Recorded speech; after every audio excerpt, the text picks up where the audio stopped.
y les vamos a hablar un poco sobre la hermenéutica filosófica de Gadamer.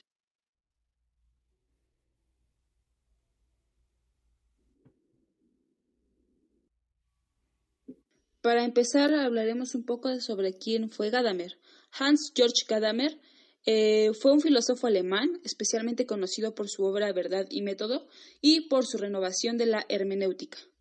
Fue discípulo de Heidegger y el más relevante de la época. Es autor de numerosos ensayos de historia de la filosofía estética y la filosofía de la historia, entre los que destaca La herencia de Europa. Dentro de su biografía también se destaca que su padre fue un químico farmacéutico, que posteriormente también fue rector de la Universidad de Marburgo, y pese a los deseos de su padre, Gadamer hizo caso omiso a sus recomendaciones que le incitaban a estudiar ciencias naturales y optó por las humanidades. Así que realizó estudios en Breslavia bajo los auspicios de Richard Honigwald, pero pronto volvió a Marburgo para estudiar con los filósofos neokantianos Paul Natorp y Nikolai Hartmann, bajo cuya dirección se doctoró en el año 1922 con un trabajo sobre Platón. Y pues se le conoce o es considerado como el padre de la hermenéutica filosófica contemporánea, y pues propuso desarrollar una nueva teoría de la experiencia hermenéutica en toda su extensión.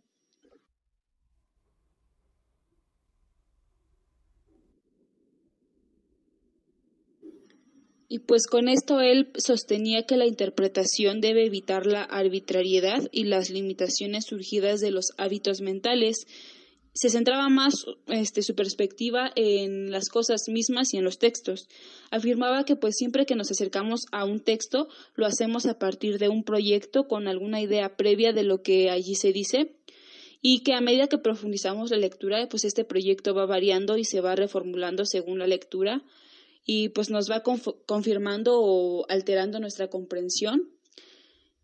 Y pues este proceso puede prolongarse y ser infinito, o sea que pues nunca podemos afirmar que hemos dado la interpretación última y definitiva. El proyecto de este filósofo, tal como queda definido en Verdad y Método, fue elaborado en relación directa con la hermenéutica filosófica, proyecto iniciado pero no terminado con Heidegger, y pues el objetivo de Gadamer era descubrir la naturaleza de la comprensión humana. En el libro, Gadamer sostuvo que la verdad y el método estaban en desacuerdo el uno con el otro, y pues autor fue muy crítico con dos enfoques metodológicos que se empleaban en el estudio de las ciencias humanas.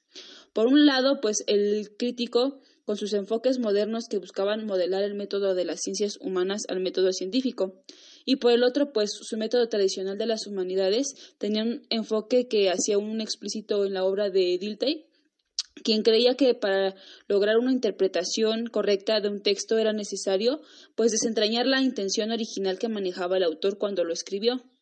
Y pues Gadamer, en contraposición, creía que el significado de un texto no es reducible a las intenciones del autor, sino que es independiente del contexto de interpretación.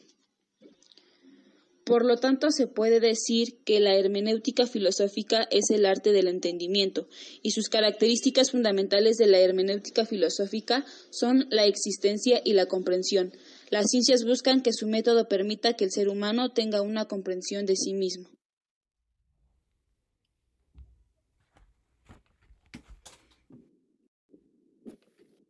Además, la pretensión de Gadamer es integrar el progreso de la ciencia y del pensamiento en una concepción unitaria del mundo y que se fundamenta en un lenguaje común. Además, establece que existe una necesidad de aprender la virtud hermenéutica de que ante todo comprenderlo todo. La hermenéutica conlleva una exigencia moral. El mismo Gadamer pues nos reformula una postura en la que dice que todo individuo pertenece a una sociedad y pues por lo tanto está inmerso dentro de una tradición, y esta tradición a la vez configura en él una serie de prejuicios que le permiten entenderse en un contexto y un momento histórico. Entonces para él pues todo acercamiento a un texto significa ir al encuentro del otro, de un tú y de un encuentro que debe ser un momento de apertura para poder entrar en diálogo en el que tanto el yo como el tú entran en relación. Además, pues este filósofo recupera el sentido constructivo del término prejuicio y lo coloca como parte importante de todo el armazón cognitivo del individuo. Para él, prejuicio quiere decir un juicio que se forma antes de la convalidación definitiva de todos los momentos que son objetivamente determinantes. Respecto a su libro Verdad y Método, pues Gadamer nos dice que la tradición es una forma de autoridad defendida por el romanticismo y que esta autoridad se encuentra de manera anónima en nuestro ser finito e histórico. Pone de antemano que las costumbres, por ejemplo, se adoptan libremente, pero no siempre son creadas a y que además podría decirse entonces que la validez de las costumbres no tienen fundamentos válidos, pero la tradición en cuanto a dominio por el pasado y autoridad anónima que se presenta en nuestro comportamiento e instituciones fundamenta por lo tanto la elección de nuestras costumbres, los ya presentes y los que adoptaremos a lo largo de nuestra vida. Además, pues él entiende que el romanticismo es lo contrario a la libertad racional y ve en ella una característica histórica. La tradición no es determinada racionalmente ni es libre de autodeterminación. Finalmente, para Gadamer, interpretar un texto involucra una fusión de horizontes. Interpretar un texto no es entrar en la constitución psíquica del autor, sino que lo que se intenta hacer es trasladar al lector hacia la perspectiva bajo la cual el otro ha ganado su opinión.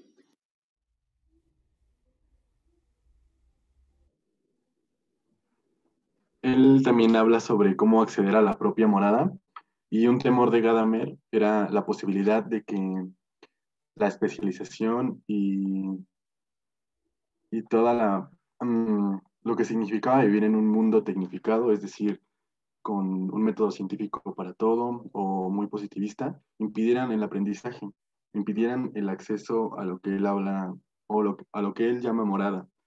La morada equivale a la imposibilidad de que el ser humano llegue a estar solo o acceda a su vez, es decir, convivir con su sociedad, lo que básicamente es comprender al otro o pues simplemente escucharlo. Lo que podría llegar a ser nuestra morada es la retroalimentación de toda la información que vemos en redes sociales. Todo el tiempo pues estamos percibiendo información de todos lados. Y la morada del mundo pues sería que el mundo se está transformando y está denominado por la informática, que unifica pues básicamente todo. El mundo es morada porque estamos en constante información. Si ahorita entramos a Twitter o a Facebook, podemos ver de lo que está hablando la gente. Entonces, las tendencias que hay en Twitter y el hashtag y todo eso. Mm,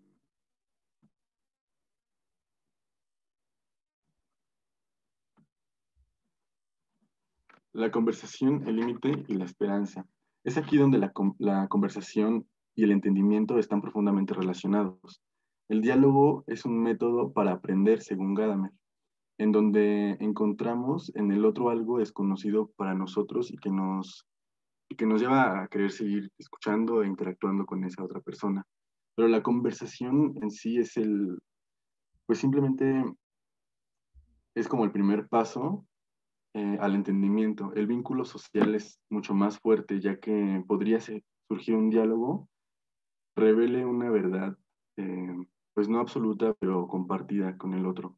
Y Gadamer dice que el hombre es una palabra a medias, que se complementa con el otro. Es aquí donde podemos encontrar la verdad de la otra persona. Por ejemplo, hace poco se vio, no sé si algunos de aquí recuerden, que había un bot con el que podías interactuar que se llamaba SimSimi, que trataba como de hacerte una conversación lo más posible, pero a pesar de que pues no era una persona real, pues trataba como de conversar contigo, pero no podías interactuar o tener un juicio pues, racional de Simi porque pues no es una persona. Yo creo que a eso se refiere Gadamer o el temor que tenía hacia la tecnología o este mundo tan tecnológico. Y bueno, finalmente, el mundo no tiene un destino predeterminado por la técnica. Se debe recordar lo humano y los riesgos de deshumanizar.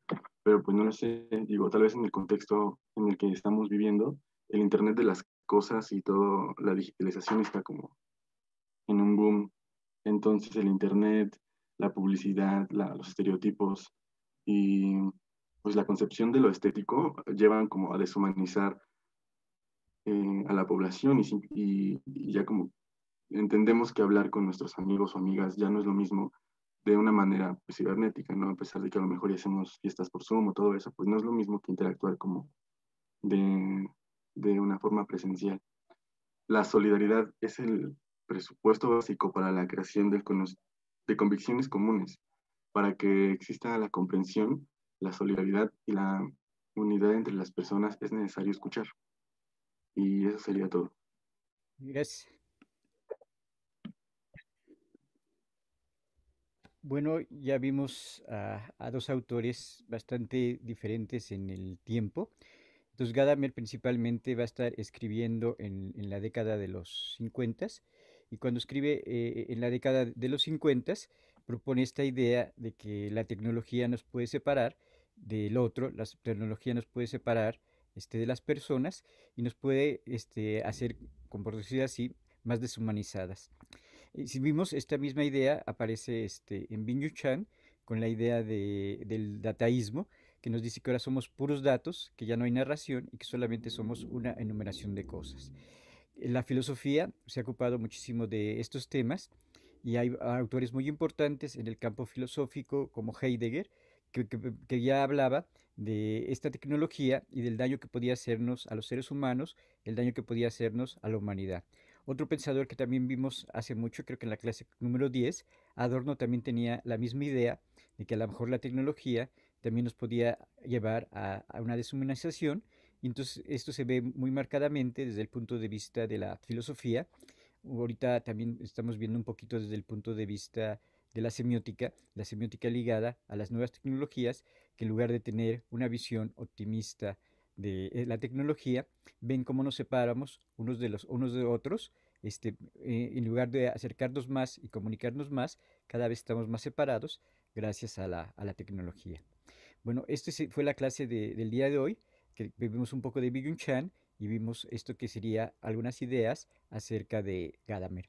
Para la siguiente clase van a exponer el equipo de publicidad y también si alguien quedó de exponer algún capítulo de Byung Chan, de la desaparición de los rituales, hay tiempo, todavía lo podría exponer la clase del próximo jueves. Entonces, próximo jueves, el equipo de publicidad y si alguien quedó pendiente de Byung Chan, de la desaparición de los rituales.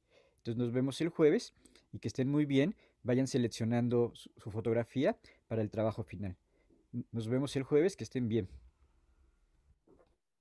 Gracias, profe. Gracias, profe. Gracias, profe. Gracias, Gracias, profe. profe. Buenas noches. Hasta luego.